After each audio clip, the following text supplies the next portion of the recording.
Jadi kenapa kita harus mengandalkan Tuhan? Seringkali kalau orang di dunia ini itu mereka memakai pikiran mereka sendiri, memakai logika mereka sendiri. Bahkan orang pintar pun belum akan tentu berhasil. Ada bedanya orang yang diberkati, orang yang diurapi dengan orang yang mengandalkan pikirannya sendiri. Meskipun dia pintar, kalau nggak ada penyertaan Tuhan, mereka kalah dengan orang yang beriman. Mereka kalah dengan orang yang maju dengan iman dan penyertaan Tuhan. Orang yang punya logika itu biasanya cenderung berpikir dengan orang yang pintar ya. Biasanya mereka cenderung berpikir dengan pikirannya sendiri, kepintarannya sendiri. Oke, dia memikirkan sesuatu untuk rencananya yang akan dia buat. Dia merencanakan segala sesuatu. Bahkan dia merencanakan akibatnya apabila rencana yang dia pakai itu gagal. Tapi beda dengan orang yang penuh dengan penyertaan Tuhan. Ketika orang pintar, orang yang berlogika melakukan rencana sesuai rencananya sendiri, ketika Tuhan tidak menyertainya, gak akan sampai dalam destinasi yang akan mereka capai, karena gak ada penyertaan Tuhan. Sepintar apapun, sejenius apapun, kalau dia tidak ada penyertaan dari Tuhan, kalau dia tidak mengandalkan Tuhan, gak ada apa-apanya. Coba kita lihat dari orang-orang yang ada di Bible ya, tokoh-tokoh, nabi, atau semuanya yang ditulis di Alkitab, itu bukan orang yang pintar, bukan orang yang kaya, bukan orang yang punya segalanya. Abraham, dia dijadikan orang bapak dari orang percaya di antara seluruh dunia. Itu bukan orang yang sudah kaya. Tuhan membawa dia keluar dari negerinya dan menjanjikan tanah yang dijanjikannya. Bukan berarti dia itu dari orang yang kaya, dia gak punya apa-apa.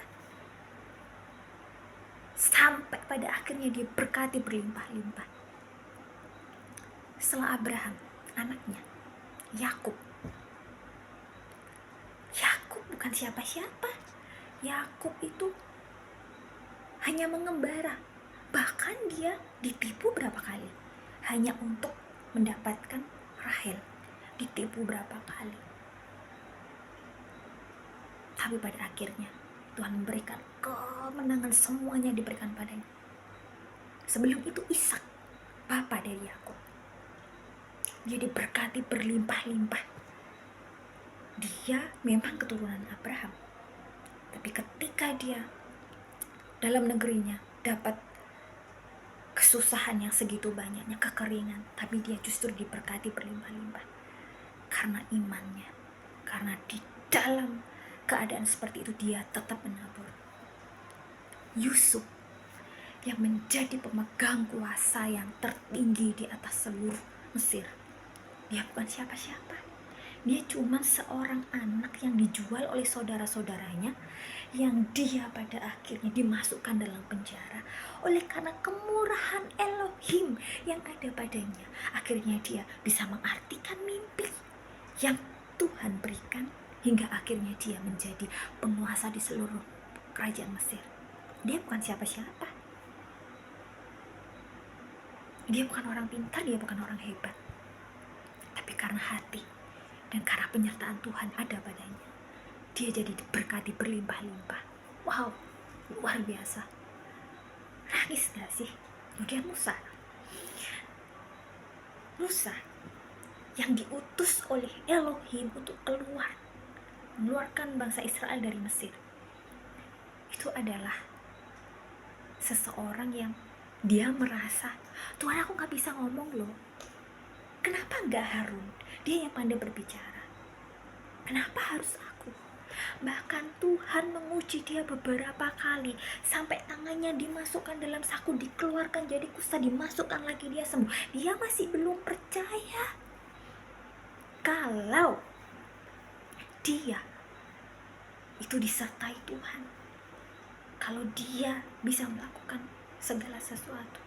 Tuhan memilih Musa karena Tuhan tahu siapa Musa dan bagaimana hatinya. Seperti itu pada kita. Kalau kita memiliki hati yang tulus dan mau dipakai Tuhan, Tuhan akan pakai kita untuk berjalan dalam hadiratnya. Nggak ada sesuatu yang nggak mungkin bagi Tuhan. Untuk itu sehebat apapun kita, sepintar apapun kita, kalau kita nggak mengandalkan Tuhan, kita bukan siapa-siapa. Sekaya apapun, sebanyak apapun uang yang kita miliki, kalau Tuhan nggak menghendak ada dalam kita, pengurapan, penyertaan Tuhan nggak ada pada kita, suatu saat itu akan habis karena Tuhan tuh bisa melakukan segalanya. Dia bisa melakukan apapun. Dia bisa mengambil semuanya. Di sini saya mau katakan bahwa orang yang terus mengandalkan Tuhan adalah orang yang akan mencapai destinasi yang Tuhan berikan. Katakan sama diri kita, Tuhan, aku memang tidak tahu apa yang ada dalam hidupku, tapi aku percaya Tuhan tahu. Jika aku mau dipakai Tuhan, aku percaya rencanamu terjadi atas kehidupanku. Bertobat dengan sungguh-sungguh, minta tuntunan sama Tuhan, supaya Tuhan selalu berjalan dalam kehidupan kita dan menyertai setiap langkah kita. Dia adalah Tuhan yang bisa melakukan apapun. Dia Tuhan yang dahulu, Tuhan Abraham, Elohimnya Ishak, Elohimnya Yakub, Elohimnya Yusuf, Elohimnya Musa, adalah Elohim kita sampai sekarang. Karena dia hidup dan dia akan berjanji menggenapi janjinya. Gak ada yang gak akan Tuhan genapi, gak ada yang gak akan Tuhan berikan kepada kita. Kalau kita mau sungguh-sungguh dan terus mau percaya sama Tuhan, bawa hati kita pada Tuhan. Tuhan, ini aku yang mau kepakai untuk kemuliaan nama-Mu. Biarlah sepanjang hidupan kami mengiring Engkau, mengikuti Engkau seumur hidup kami. Mengiring-Mu seumur hidupku, masuk dalam rencana-Mu Bapa. Pikiranku, kehendakku, ku serahkan padamu. Harapanku hanya di dalam-Mu. Ku kan teguh bersama-Mu Tuhan. Jadikan ku bejana-Mu untuk kemuliaan-Mu. Jadi dalam nama Yesus.